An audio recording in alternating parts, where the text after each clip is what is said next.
Jadi begini ya. Betul? Ya kan? Padahal sunnahnya duduk dulu sejenak. Duduk dulu sejenak sebelum naik ke rakaat kedua. Begitu juga rakaat rakaat 3 ke 4. Jadi ini yang 4 rakaat. Nah, kalau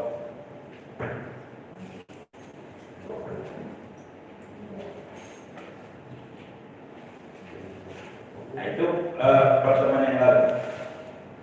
Kemudian duduk tawarruk itu mengeluarkan kaki kanan, ya, dan tidak menduduki lagi kaki kiri. Kembali. Jadi kalau tasahud awal begini, diduduki kaki kiri, ini melengkung kaki ini. Sunnahnya ini berdiri, tumitnya ini berdiri, ya. Ini diduduki, ini sujud, ini tahiyat pertama. Nah, ini namanya duduk iftirash, bahasa ini namanya duduk iftirash. Nanti ada duduk tawarruk.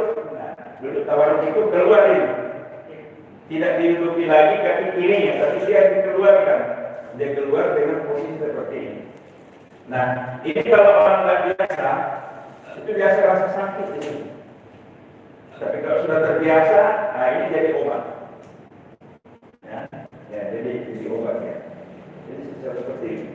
Salah satu obat pinggang dan obat apa namanya?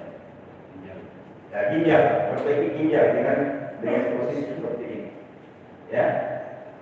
Karena banyak juga yang duduk cuma begini aja, biar rakaat pertama kedua juga. Padahal sunnahnya dalam hadis wahid ini, ya keluar begini. Ini sunnahnya. Nah, ini sunnah yang ke-32. Kemudian yang ke-33, melihat jari telunjuk di saat mengucapkan asyhadu an la ilaha illallah. Jadi pandangan mata kita ini ke sini, ke ujung telunjuk ini. Sunnah ya, sunnah. Ya, jadi kalau tidak dilakukan berarti tidak dapat pahala sunnah. Nah, yang ke-34, membaca selawat atas Nabi Muhammad dan keluarganya. Sudah juga saya sebutkan. Dan selawat yang terbaik di dalam sholat adalah selawat yang diajarkan langsung oleh Jibril dan Nabi Muhammad kepada Fatimah dan kepada Ali dan kepada Aisyah. Bagaimana selawat yang diajarkan oleh Jibril itu? Yaitu Allahumma sholli ala Muhammad wa ala ali Muhammad kama shallaita ala Ibrahim wa ala ali Ibrahim wa barik ala Muhammad wa ala ali Muhammad kama barakta ala Ibrahim wa ala ali Ibrahim fil alamin innaka Hamidum Majid. Jadi tidak ada kalimat sayyidinanya kalau dia dalam sholat. Kalau dia di luar sholat boleh baca sayyidina, habibina, qurrata a'yunina wa sebagai penghargaan dan kecintaan kepada Nabi Muhammad. Tapi kalau mau mencontohi Rasulullah, kata saudara, sallu kama ra'aytumuni usalli, dirikan sholat sebagaimana kalian melihat saya sholat, maka apa yang dibaca oleh Rasulullah itu juga kita baca. Nah, yang diajarkan oleh Jibril alaihissalam kepada Muhammad di saat salat pada saat tahiyat adalah tidak ada sayyidinanya. Oke? Itu sunnahnya juga. Ibrahim wa Ibrahim wa Ibrahim. Apakah sah sholatnya? Sah sholatnya karena ini hanya sunnah. Hanya sunnah. Tetapi afdalnya tidak ada sayyidinanya. Berarti tidak ada tambahannya. Betul-betul original. Ya.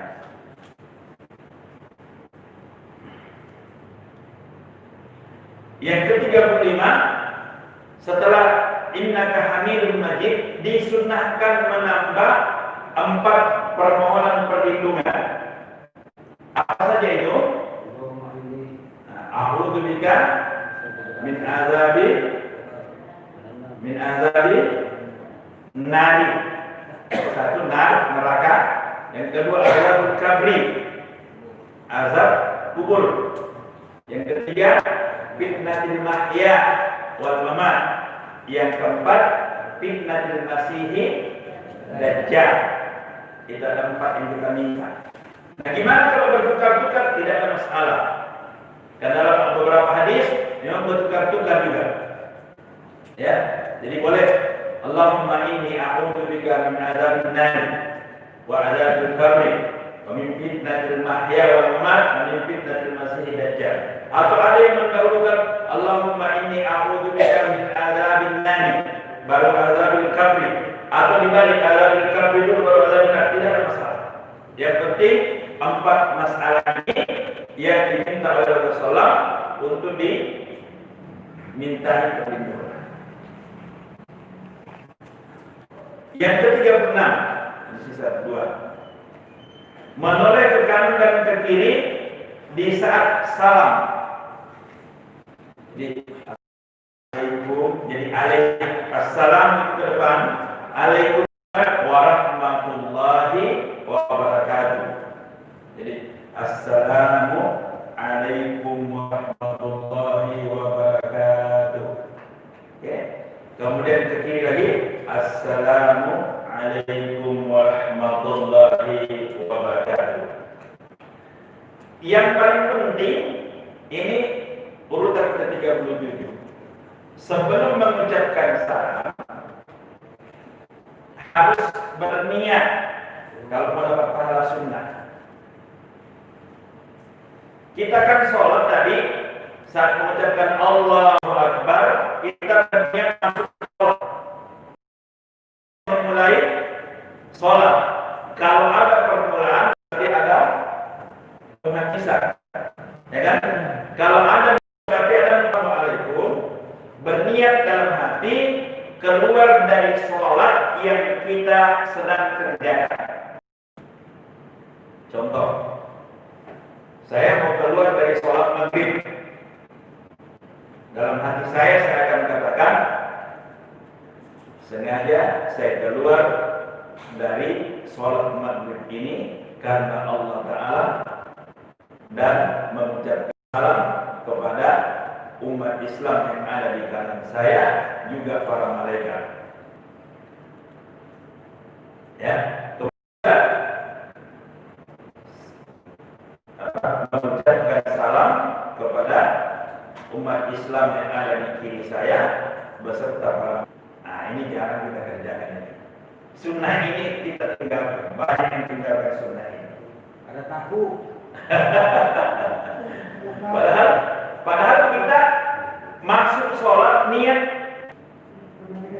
masuk rumah ada keluar rumah, masuk sholat ada keluar sholat. Ya? Nah, poin ke-37 ini kita banyak ketinggalan di sini, termasuk saya. Ya. Nah, setelah paham ini, ternyata selama ini kita hanya masuk tidak keluar. Masuk sholat tapi tidak keluar sholat. Padahal segala sesuatu yang diawali harus diakhiri.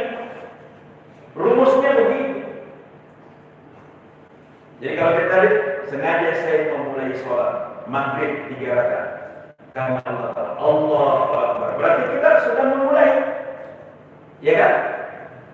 Dimulai dengan mengucapkan Allahu Akbar. Nah, kita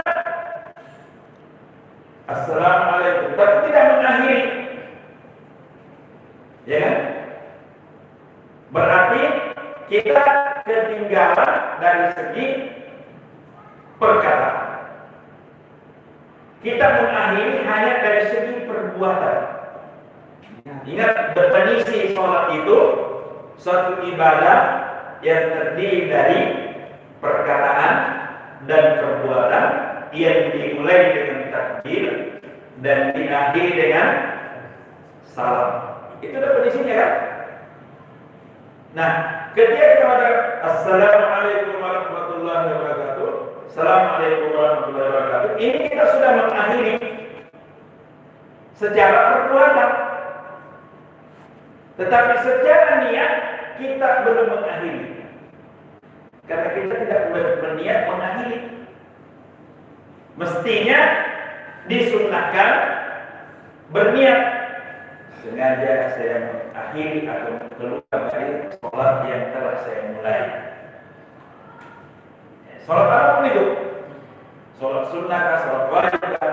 Begitu kita mengucapkan salam, ucapkan kalimat itu, sengaja saya keluar dari sholat yang setengah saya kerjakan. Sholat apa namanya sebutkan? Karena Allah Ta'ala. Baru setelah itu ucapkan Assalamualaikum warahmatullahi wabarakatuh. Nah, sambil berjalan Assalamualaikum warahmatullahi wabarakatuh, niatkan itu memberi salam kepada umat Islam yang ada di kita dan para malaikat. Karena itu ketika mengucapkan salam, usahakan salam itu sempurna. Karena akan dijawab oleh malaikat. Jadi Assalamualaikum warahmatullahi wabarakatuh, itu spontan dijawab oleh malaikat. Jadi kalau coba Assalamualaikum, berarti kita cuma dapat keselamatan. Assalamualaikum warahmatullahi wabarakatuh, malaikat mengatakan Waalaikumsalam warahmatullahi wabarakatuh. Apa artinya? Semoga kalian selamat dan mendapatkan rahmat kasih sayang Allah serta keberkahan dari seluruh hidup kalian. Itu namanya salam. Jadi kalau salam dia akan tanggung hanya Assalamualaikum, kasih sempurna sampai wabarakatuh supaya dapat keberkahan hidup. Nah, ini selesai sudah kita dalam perkara sunnah. Nah, ada pertanyaan yang sering muncul di tengah masyarakat. Ada orang tahiyat, kan waktu kita pelajari tahiyat kemarin, tangan kelingking dengan jari manis dilengkung, dipegang begini, kemudian jari tengah dilengkung, ketemu dengan ibu jari, ketemu dengan ibu jari. Ini caranya saat kita tahiyat. Nah, di atas paha kita begini, kemudian disunnahkan bergeraknya kita punya telunjuk ini di saat mengucapkan Allah. Asyhadu an la ilaha illallah. Jadi sunnahnya asyhadu an la ilaha illallah wa asyhadu anna Muhammadar Rasulullah. Kalau ada orang mulai dari awal sudah langsung begini, itu tidak menjadi masalah sunnah. Karena sunnahnya ini keluar setelah illallah. Tapi kalau dia keluarkan dari awal sudah begini, sudah menunjuk begini, itu sah tahiyatnya. Karena memang wajib begini. Tapi sunnahnya adalah ketika mengucapkan Allah baru bergerak. Asyhadu an la ilaha illallah, seperti itu. Ya. Nah, ada orang yang menggerak-gerakkan tangannya begini. Ditegur sama Rasulullah SAW dalam sebuah hadis, ala tu'minu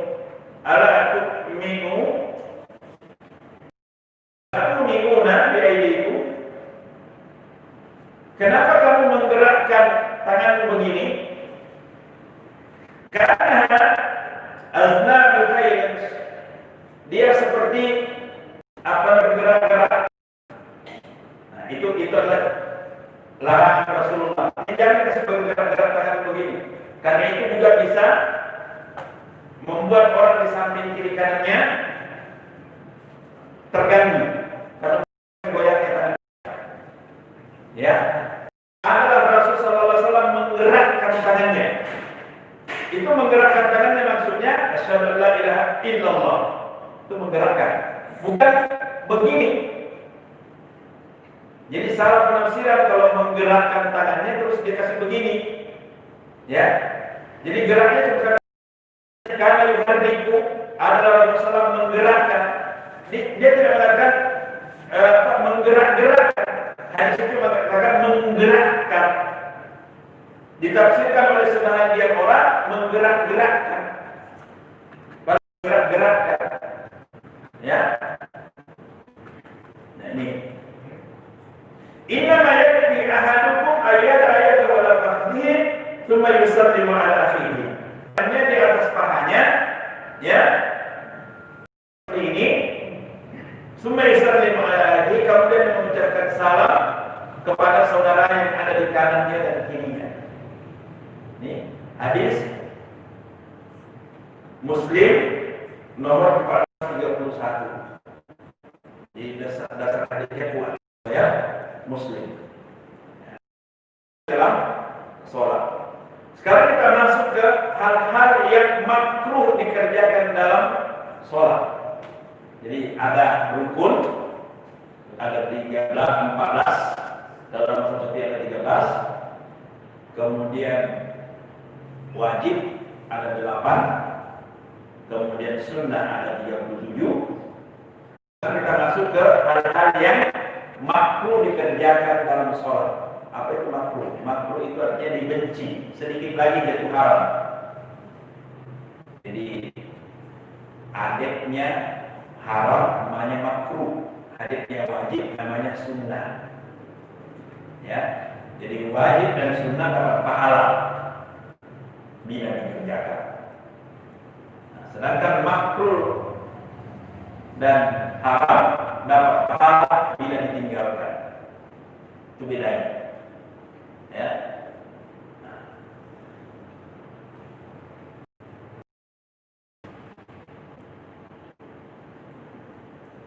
Menoleh dalam sholat itu makruh hukumnya, tidak boleh. Allah Akbar, kiri kanan ekor mata ke sana kemari. Sementara sholat. Jadi kalau orang sholat harus fokus di mana tempat kita akan sujud, disitulah kita lihat. Jadi makruh hukumnya kita sambil melihat mengakses orang sekolah yang datang seperti sementara sholat. Yang kedua, kalau sholat usahakan jangan di depan pintu tempat masuknya orang. Ya, karena itu membuat kita jadi berdosa karena lewatnya orang di depan kita. Yang kedua, mengangkat pandangan ke langit, tidak boleh sholatnya makruh. Yang ketiga, meletakkan kedua lengan di lantai pada saat sujud, makruh hukumnya kasih rapat sikunya di lantai pada saat sujud. Ya, tidak boleh sujud, namanya sujud anjing namanya.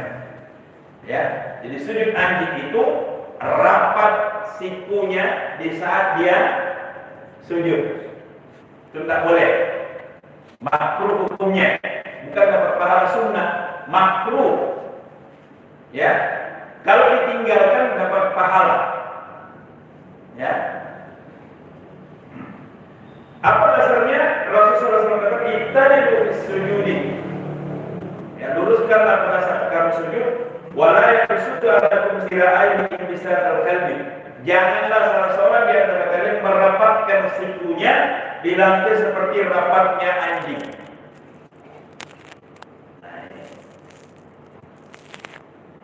Yang keempat, menjadi larangan juga berkaca pinggang.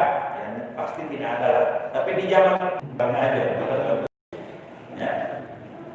Bukan melelahkan. Ya. Allah Akbar. Bergerak ke bawah. Nah, itu tak boleh. Itu melalaikan namanya. Allah Akbar. Kepalanya.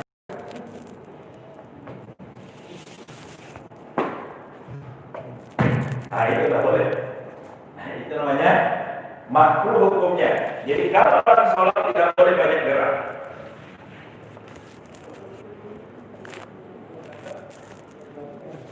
Yang ketujuh, duduk iqma.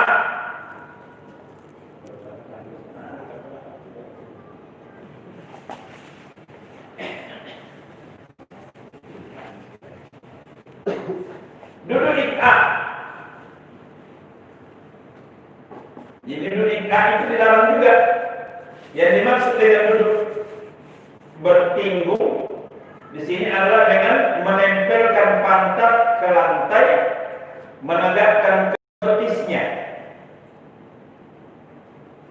Tidak boleh duduk begini. Dilarang duduk begini. Jangan sampai selesai apa namanya, mau begini tidak boleh. Nah, saya contohkan yang dilarang. Saya coba mencontohkan dengan seperti itu. Ya, itu namanya duduk iq'ah, dilarang.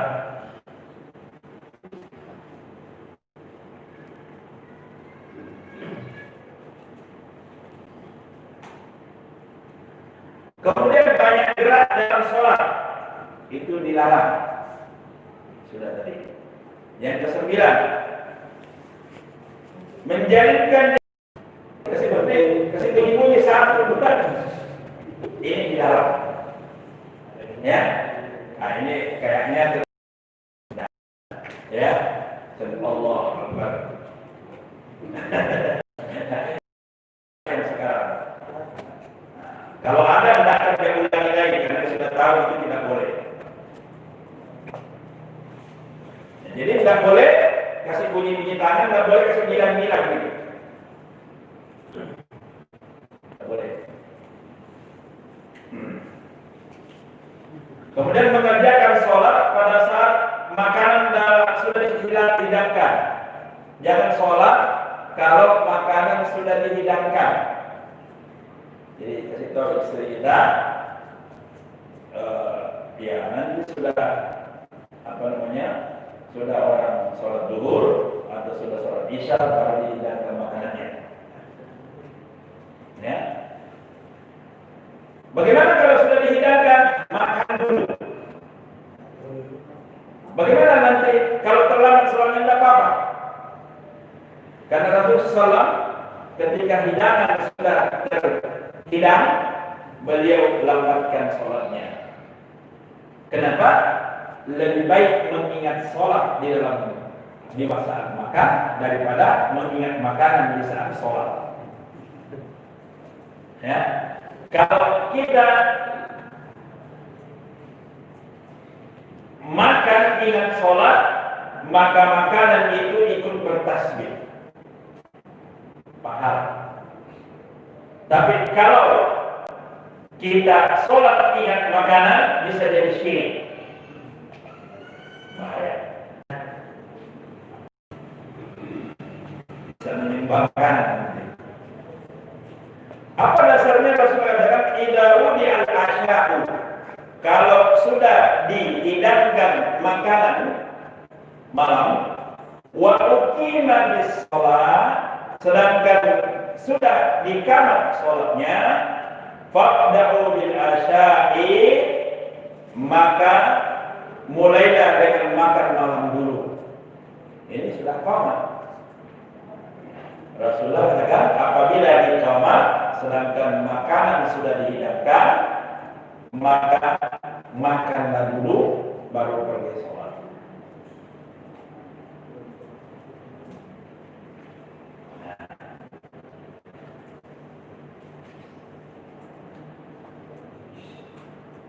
Di dalam hadis yang lain, "Idza kana ahadukum 'ala at-ta'ami fala ya'jal hatta yakhrija hajatahu minhu wa idza uqimatis shalah." Jika salah seorang di antara kalian sudah berada di hadapan makanan, hendaklah dia tidak tergesa-gesa hingga dia memakannya meskipun sholat sudah didirikan. Jadi jangan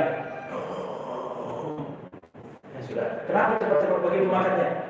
Sudah padat kurang. Cepat. Jangan juga diperlambat. Wah, sudah orang kawan, mana ditambah santai. Sengaja dia santai-santai. Ya. Jadi jangan dipercepat. Ya biasa-biasa saja. Sebagaimana makan biasa, makan biasa saja.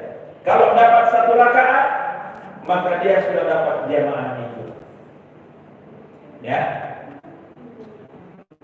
Kalau sholat berjamaah masih dapat 1 rakaat, maka dia masih mendapatkan sholat jamaah. Ini sudah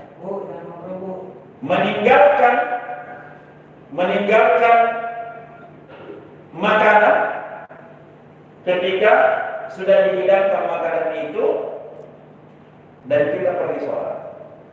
Makruh hukumnya pergi sholat di saat makanan sudah dihidangkan. Ya. Mana lagi?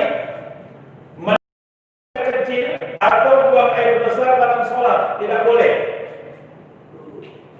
Jadi kalau sementara Allahu Akbar terasa mau kencing, selesaikan kencingnya, tinggalkan sholatnya, pergi kencing dulu.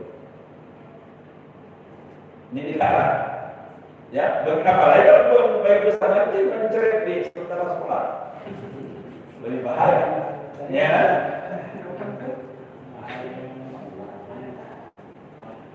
Rasul melarang kita. Rasul katakan, wala yu'idahul ahbasan. Dan janganlah pada saat ada desakan ingin buang air kecil dan buang air besar, kamu pergi sholat. Jadi selesaikan dulu. Buang air besarnya, buang air kecilnya, selesaikan dulu baru pergi sholat. Tapi kalau sudah terlanjur, kalau sudah rakaat ketiga, kita mau buang air, mau buang apa kecil-kecil itu. Ya, tinggalkan sholatnya, enggak apa. Tinggalkan sholatnya, pergi, berak, kencing dulu, nanti setelah itu pulang, ya, ketemu orang yang masih sholat atau sudah tidak ada orang sholat, ya, sudah tidak ada orang sholat misalnya, kita sudah assalamualaikum warahmatullahi wabarakatuh. Sudah masuk dalam masjid, ternyata sudah 2 orang, minta salah satu di antara mereka, teman-teman temani saya sholat dulu. Boleh. Walaupun dia sudah sholat, boleh minta orang lain menemani kita sholat berjamaah.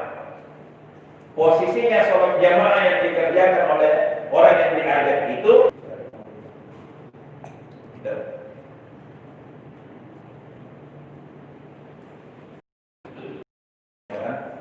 ini hadisnya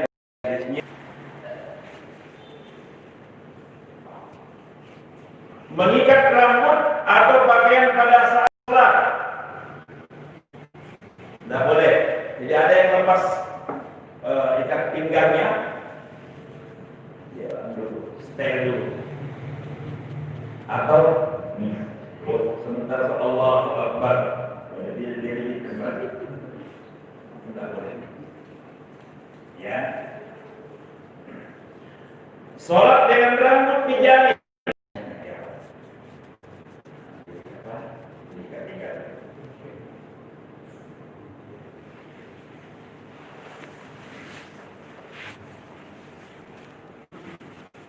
Karena orang dulu panjang-panjang rambutnya, ya. Nanti setelah turun ayat mukassirina, muhallikuna ru'usahum mukassirina, sebelumnya panjang-panjang semua. Turun ayat muhallikina ru'usahum mukassirina, sejak saat itulah Rasulullah dan sahabat tidak pernah lagi panjang rambutnya sampai Islam tersebar. Ini menjadi masalah juga sekarang. Ini tidak tahu apakah ini kerjaannya Yahudi atau tidak semua. Ternyata menutup mulut dan sadar dalam sholat itu adalah makruh hukumnya. Ini pakai masker ini. Hadisnya, hal itu didasarkan pada hadis Abu Hurairah, melarang as-sadr di dalam sholat dan melarang seseorang menutup mulutnya di dalam sholat. Hadis ke-39 dalam kitab Abu Dawud, dan ini banyak sekali hadis ini, bukan hanya satu, banyak hadisnya, ada 4 hadisnya. Jadi jangan melihat, oh saya ikut sama Mekah Madinah, hati-hati. Mekah Madinah sekarang ini sudah dikuasai oleh Yahudi. Arab Saudi itu sudah dikuasai oleh Amerika. Amerika itu dikuasai oleh Yahudi. Hati-hati. Jangan bisa kita menghukum lagi di sana. Karena ada tekanan. Salah satu kecemburuan sosialnya orang Yahudi ke kita adalah di sholat berjamaah. Ya, maka diusahakan sholat berjamaah itu tidak sempurna. Bagaimana caranya tidak sempurna? Disuruh sholat berjamaah itu berjarak.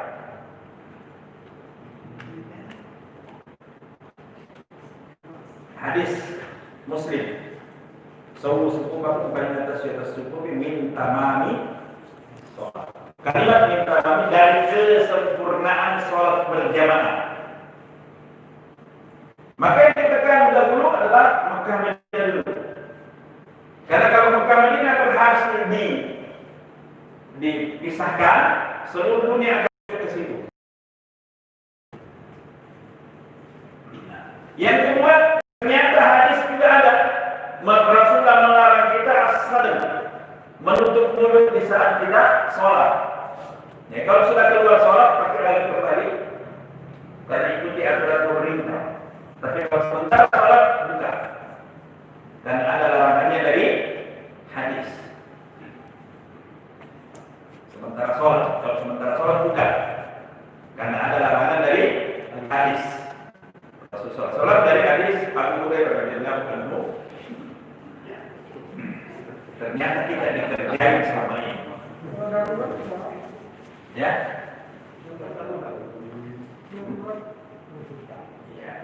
Darurat ini kan ini tidak dalam darurat yang saya bahas.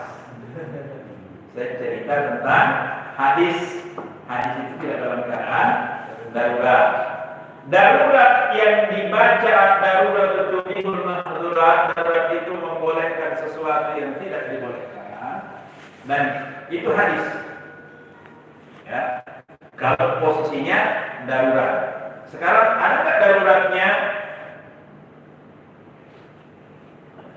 Ya, ada nggak daruratnya? Tidak. Kenyataannya masjid-masjid yang tidak memberlakukan jarak sejak adanya corona tidak ada juga yang kena. Al-Gula, sehat juga semuanya. Kenapa? Karena dijamin di dalam rumah Allah itu Allah yang menjamin. Corona ini makhluk Allah.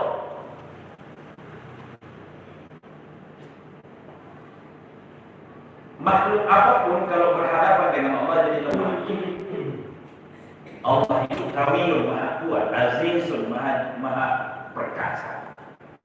Berhadapan dengan makhluk jadi lemah. Termasuk corona. Jadi tidak ada yang bisa mengalahkan corona itu kecuali Allah. Padahal itu makhluk lemahnya Allah. Belum masih banyak penyakit-penyakit yang lain. Kalau umat ini, bangsa ini, manusia ini tidak sadar, tidak mau mendekatkan diri kepada Allah, Allah akan kasih lagi lebih besar dari itu. Allah menguji kita lebih takut kepada makhluknya atau takut kepada Allahnya. Diuji. Ya. Yang ke-16, mengkhususkan satu tempat di masjid untuk mengerjakan sholat secara terus-menerus kecuali imam. Tidak boleh mengkapling tempat. Oh, dia bikin situ tempat. Jangan di sana. Tidak boleh ada menempati sejarah ini kecuali saya. Itu tidak boleh. Makruh hukumnya. Tidak boleh. Malah sunnahnya itu berpindah-pindah dari tempat ke tempat, karena semua tempat yang kita tempati sujud itu menjadi saksi di hari kemudian. Jadi jangan dikapling ya. Kalau masjid Misbahul Subur ada yang mengkapling tempat, dia sudah pasang di situ. Aduh ya, apa namanya? Sejadahnya. Ini hadis dari Abdul Hamid. Dari ayatnya Rasulullah SAW katakan, janganlah engkau mengkapling satu tempat dalam sholat.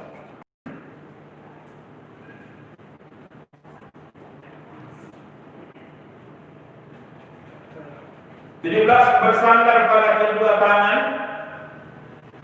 pada saat duduk dalam sholat. Jadi tak boleh duduk begini. Ya, tak boleh duduk begini.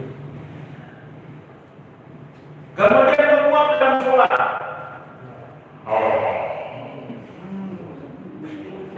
Sementara sholat, Allahu Akbar, betul. Tidak boleh. Ya. Rasulullah katakan at-tafa'uq minasyaitani fa idza tasa'a ahadukum falyakzim mastata'a. Menguap itu dari syaitan. Oleh karena itu jika salah seorang di antara kalian menguap, hendaklah dia menahannya sedapat mungkin. Tahan. Kalaupun terpaksa tidak bisa tertahan, angkat tangannya gini. Ya. Juga berdasarkan pada hadis Abu Sa'id Al-Khudri yang bercerita pada seorang bersabda, "Idza tasaba ahadukum falyumsik biyadahu ala fihi fa inna syaitana yadkhul." Jadi kalau seseorang sedang menguap dan dia tidak tutup mulutnya, maka pada saat itu syaitan segera masuk dalam dirinya. Penyakit akan masuk segera.